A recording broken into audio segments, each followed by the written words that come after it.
So last night we were having dinner. Great Mexican place, by the way. Celebrating my 100th dive, and we were planning our super long DPV dive at Ginny, trying to think where we're gonna set stages and all that stuff. But I noticed that Ben had like a little, I don't know, twinkle in his eye, like something was bothering him. Gotta go back. I'm like, what's up, man?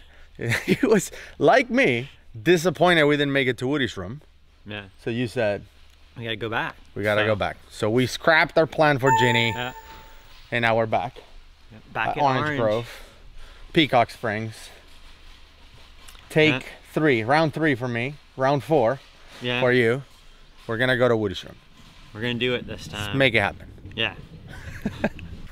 And I mean, can you blame us? We absolutely had to come back to this one. And I realize that there will be some of you that are going to be unhappy with this video because I did not record the whole video. But we're going to start just like we started on the last video with the swim to Woody's room. This is the tunnel already. We started this dive, by the way, from Orange Grove, and we made our way all the way to Challenge Sink, which is where you end basically after the Woody's room dive, to basically discuss our strategy. And our strategy was, I told Ben, look, I remember these 2 holes, and you guys saw him on the previous video. I think the hole on the left will be easier to get through, even though it's smaller, but that's because there's no rock in front of it. However, I'm going to make a judgment call when I get there. The one concern that we both had was the original line. The original line that was there, I felt like going right through the middle of the 2 holes, the 2 restrictions, wasn't the best way to run it. So I told Benjamin, I said, look, I think I'm going to run my own line. I feel more comfortable. You know, my line is newer. It's stronger. I'm going to run my own line in if I'm going to make it through this restriction. And Benjamin and I talked about it, and we both were okay with basically plowing through it, knowing that visibility was going to go to 0. We were okay with that. Now, the challenge with going through that, and I know some of you commented on the previous video, like, just pick a hole and go. Just go through it. Well, the challenge with that is that neither one of us had been on the other side. So we hope that on the other side of these restrictions, there's Woody's room. We're going to pop in Woody's room. It's going to be massive. And then I can follow my line out back into the hole, into the restriction, and through the restriction somehow, right? As long as I have a line in my hand, even if I can't see anything, I should be able to make it back out.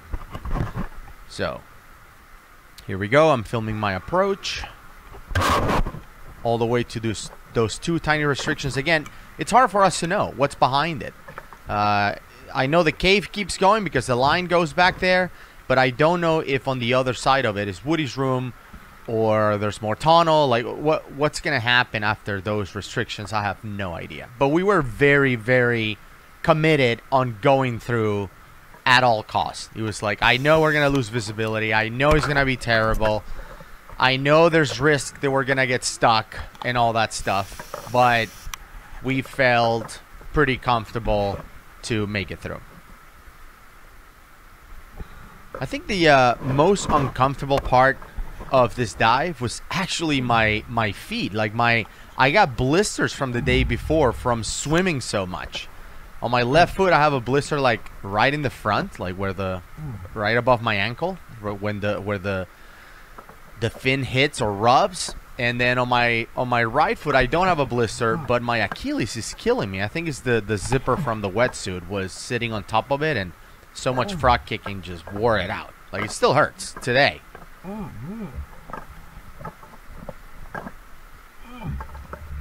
like, why am I'm like getting stuck already. He's like, I didn't get stuck the day before, and I didn't gain any weight, as far as I know. I mean, the Mexican food from the night before was great, but it wasn't that bad. Anyway, so we're making it through without silting, of course, just like the day before. This is what the tunnel looks like to get there, as you saw on video number 1.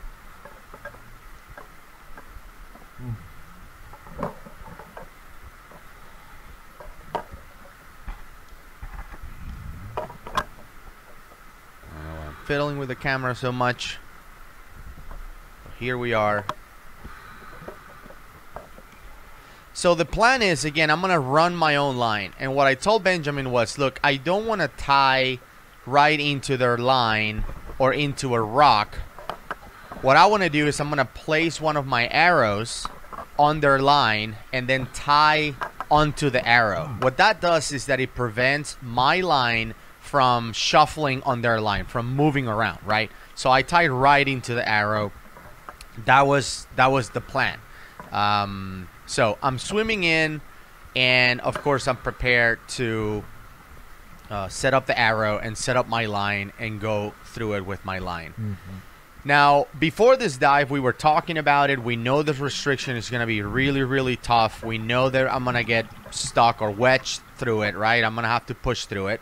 So I removed everything that I had hanging on my wing. I typically have like 2 extra spool hanging from my wing and things like that, maybe an extra light or so. I removed all of that and put it in my pockets, right? I didn't want anything on the back of my wing. I wanted to be as smooth as possible because I knew I was going to get stuck. I knew that. I went in there knowing fully that I was going to get stuck. And Benjamin went in it knowing fully that he was going to have to go through these restrictions, which he's never been through. He's never seen before. And he didn't see that day either because he was going to go through it in 0 vis. Because he knew I was going to ruin the vis.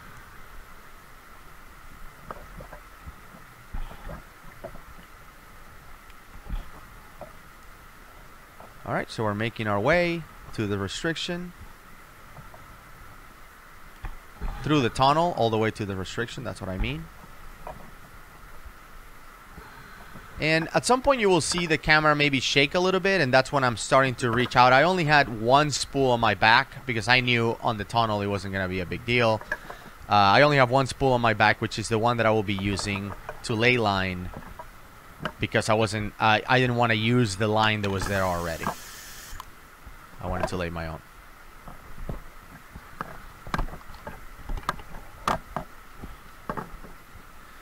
Okay, so here we are where the 2 restrictions are. This is the one on the right. There's the one on the left. And what I'm going to do is I'm going to, again, connect to their line. And you see the line, I don't know if you can see it. It goes like from the wall all the way in the middle of the 2 restrictions. They're both very small and silt all over the place, right? So what I'm going to do is I'm going to set up an arrow. And I'm going to come visible right now on the screen so I can illustrate what I'm doing.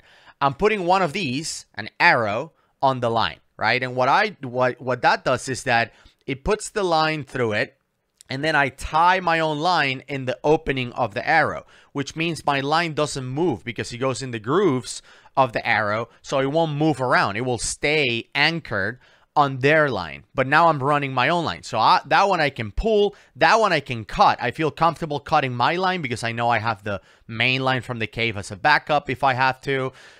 So I feel more comfortable doing that. However, what I didn't feel comfortable doing was trying to film at the same time as I'm setting up arrows and running my own line through a restriction I've never been through.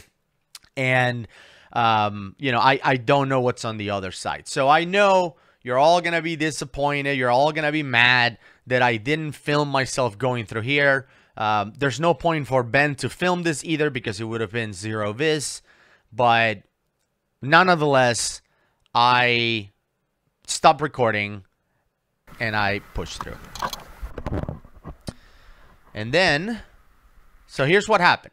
I'm back visible for you guys so I can explain what happened. So here's what happened. I tied my line. I tied the arrow just like I told you. That was the plan. I tied in. I run a little bit to the left, and I aim to the small opening.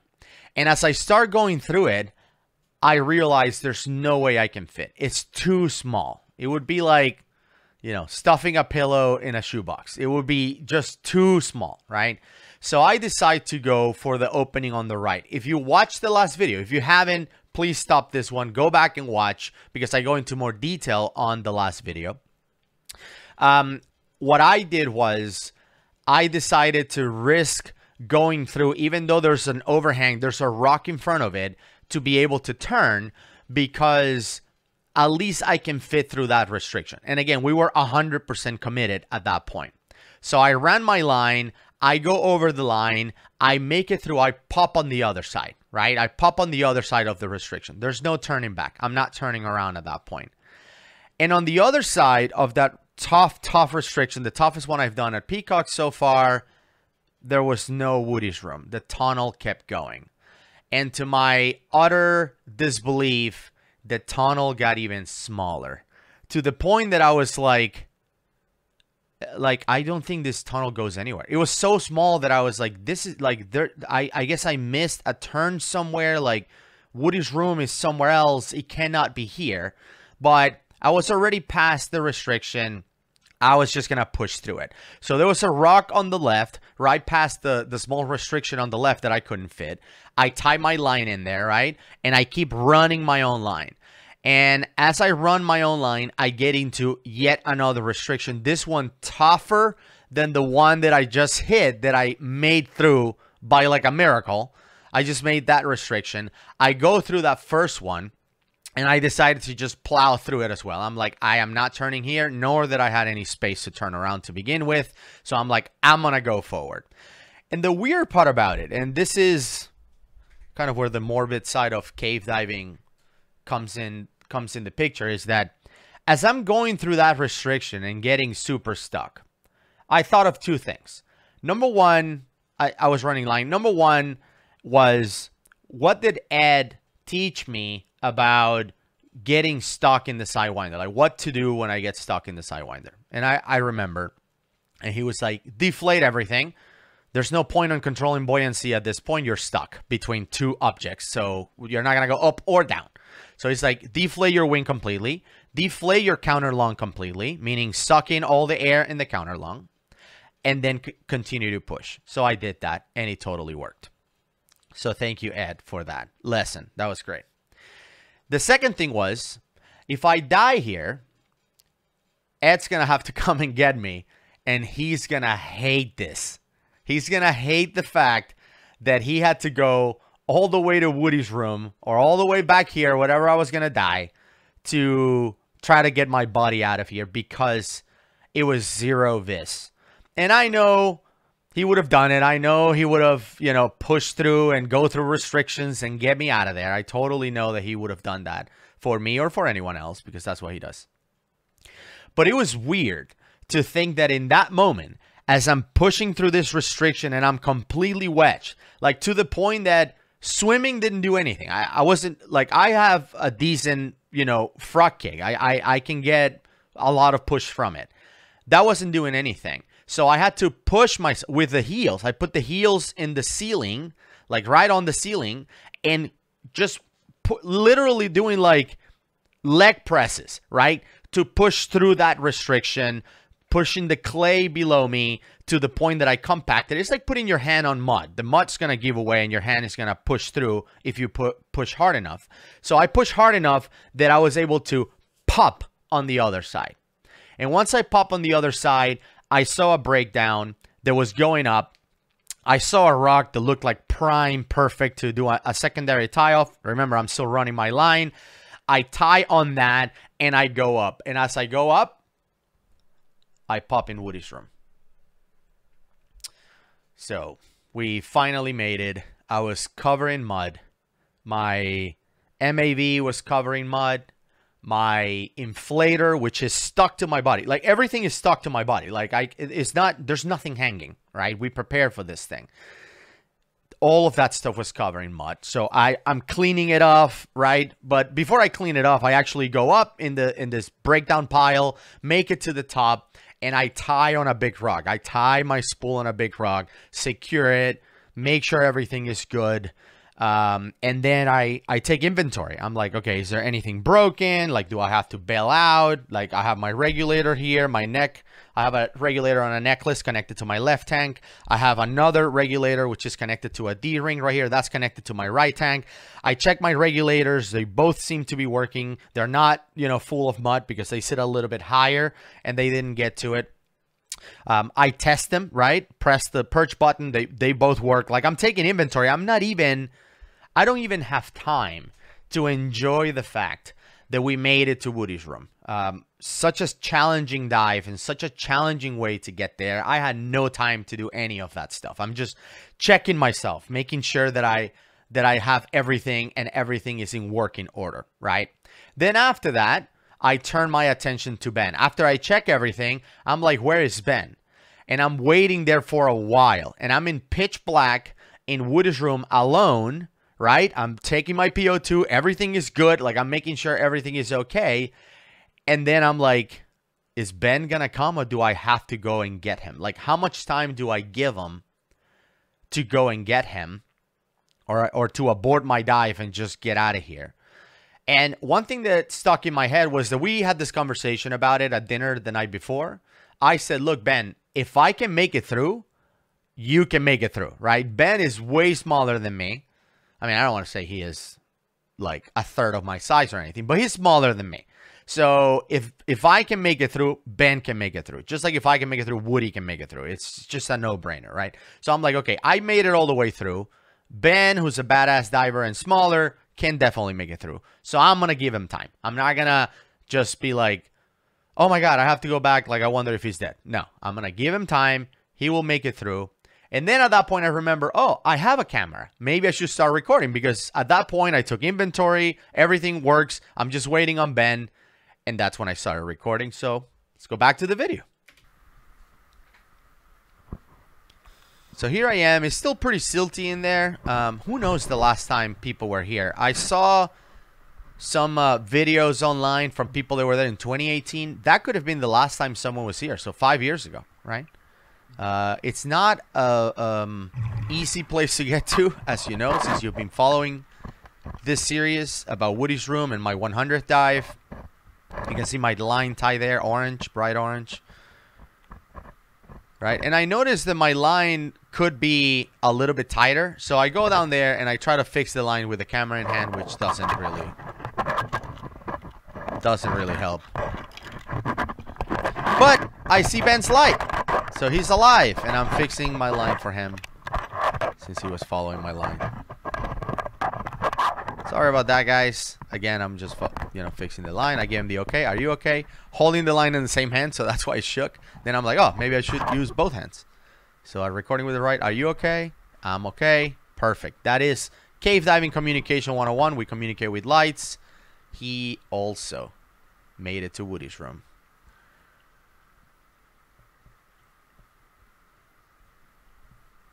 So at that point, I noticed I'm lifting, some silt. I'm like, I don't want to make it super bad for Ben, so I'm going to move. I'm going to give him space. So I swim up a little bit. At this point, I haven't really seen Woody's room, by the way. I haven't taken time to look around or anything. I think this is the original line. I mean, it's so old. But this is when I started looking. I'm like, wow. Wow. It's big. That's what I said. So I'm like, let me go back and talk to Ben. Ben!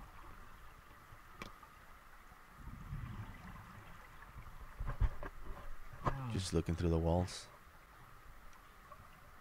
Or to the walls. Trying to find the ending of it. It's way bigger than I thought, by the way. I thought Woody's room was going to be big enough to turn around.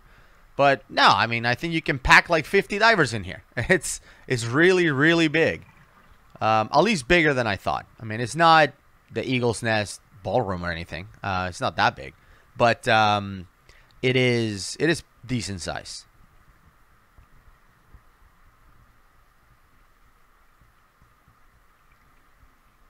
So yeah, I remember thinking as I'm doing this, like, wow, I can't believe I made it. Finally made it to Woody's room.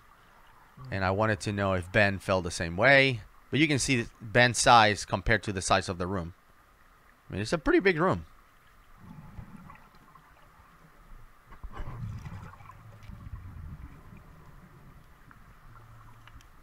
Checking the walls and the ceiling. It's pretty shallow here, by the way. Once you make it to the ceiling, it's like probably like 6 meters, like 20 feet from the surface. Of course, it's not open to the surface. We're really, really far from an opening, even though it, feels like we're so close to the surface. But we will have to swim a lot in order to get back. Yeah, we did it. You see 32 minutes into the dive. Fist bump. Wow. We made it to Woody's room.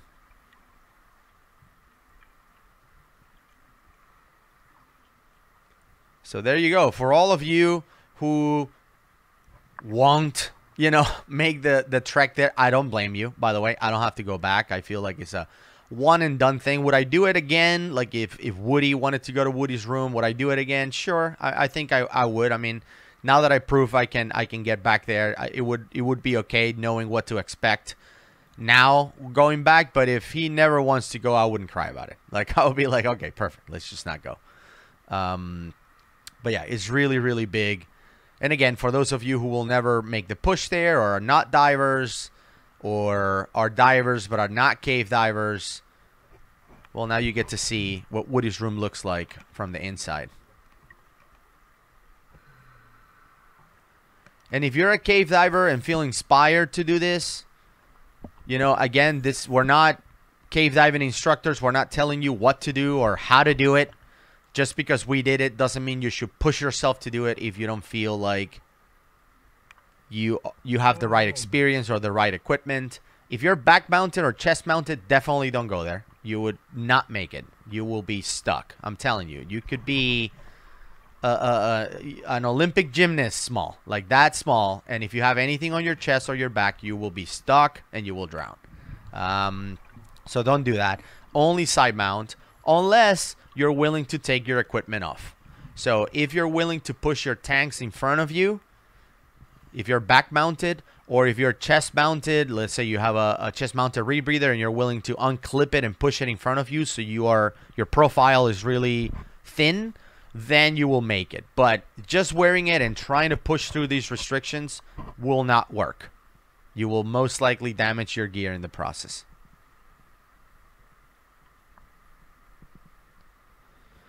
Now, as we are swimming around in this room, I told Ben, I'm like, look, once we pop in, let's take a few minutes, like 5-10 minutes, swim around, enjoy it. We don't know if we're going to come back.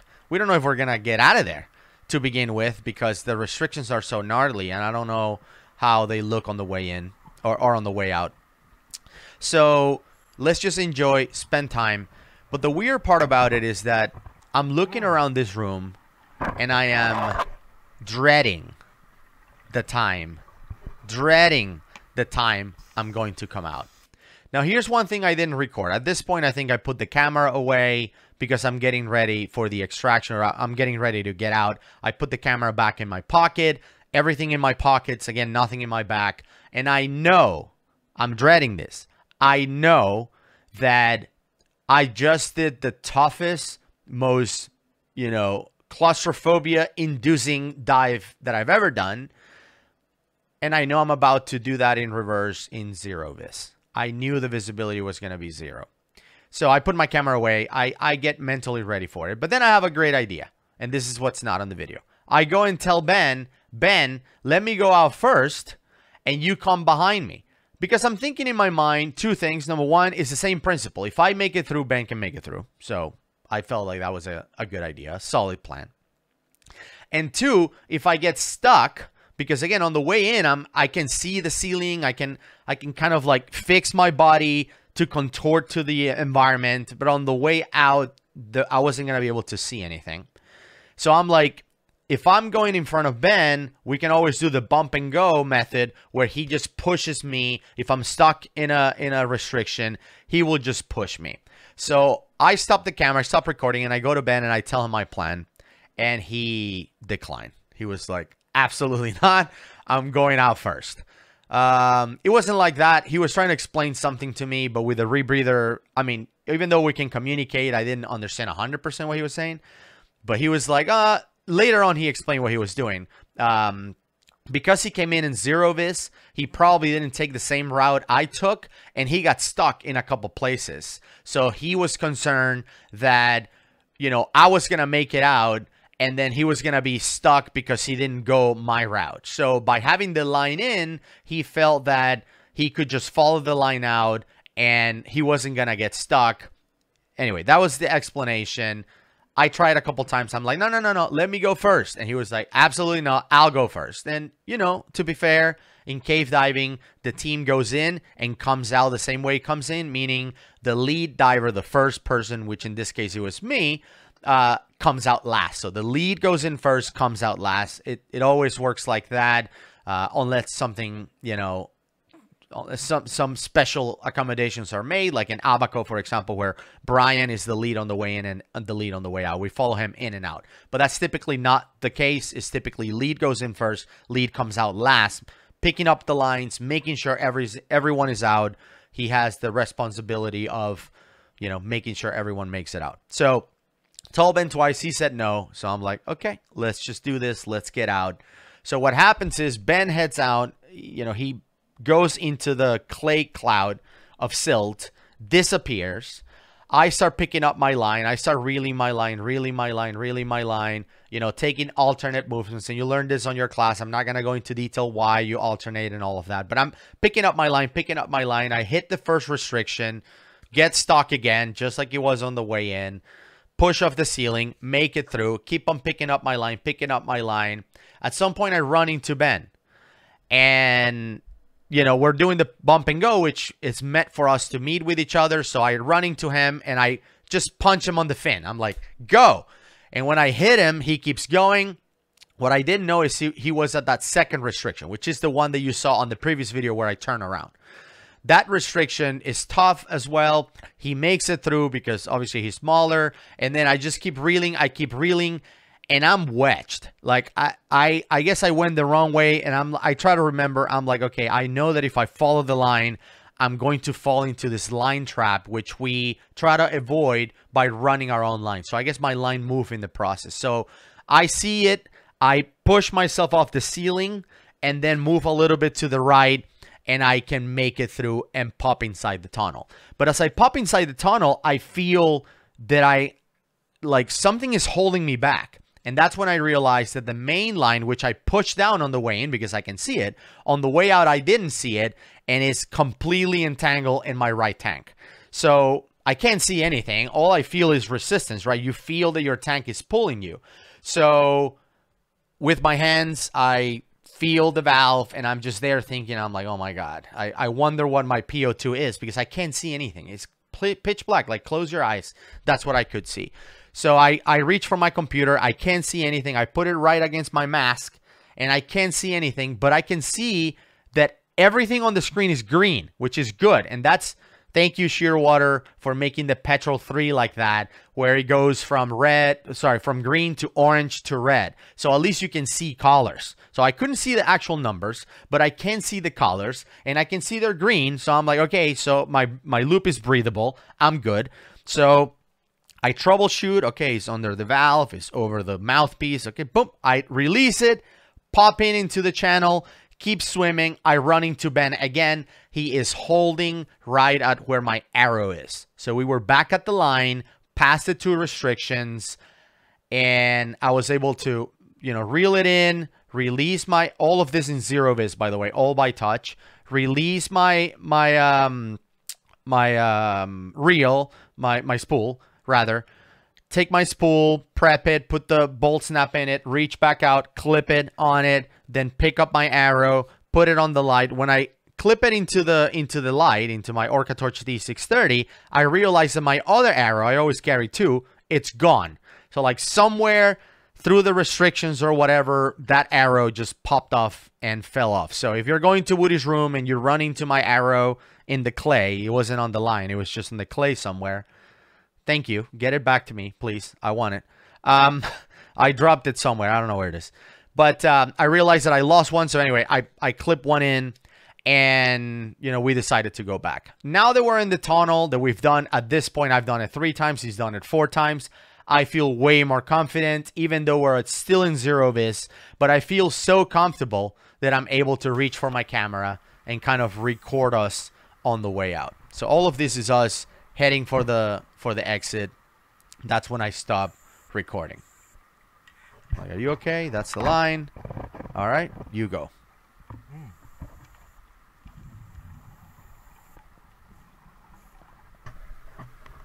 So this is us in the tunnel.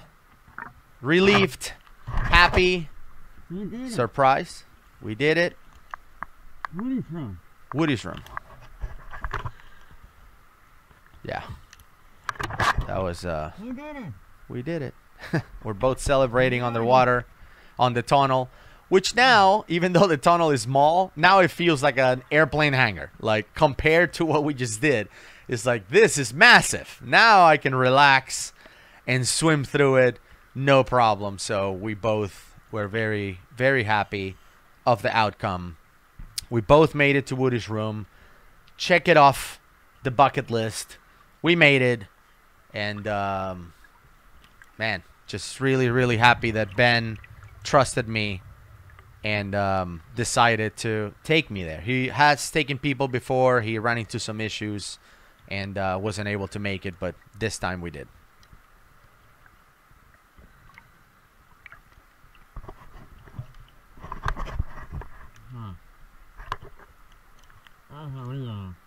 Unbelievable.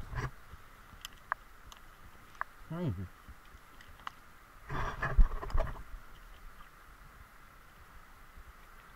And there you have it. Yeah. Woody's room. We made it. Come on, Gus. Dude, We made it. It wasn't was dive. gnarly.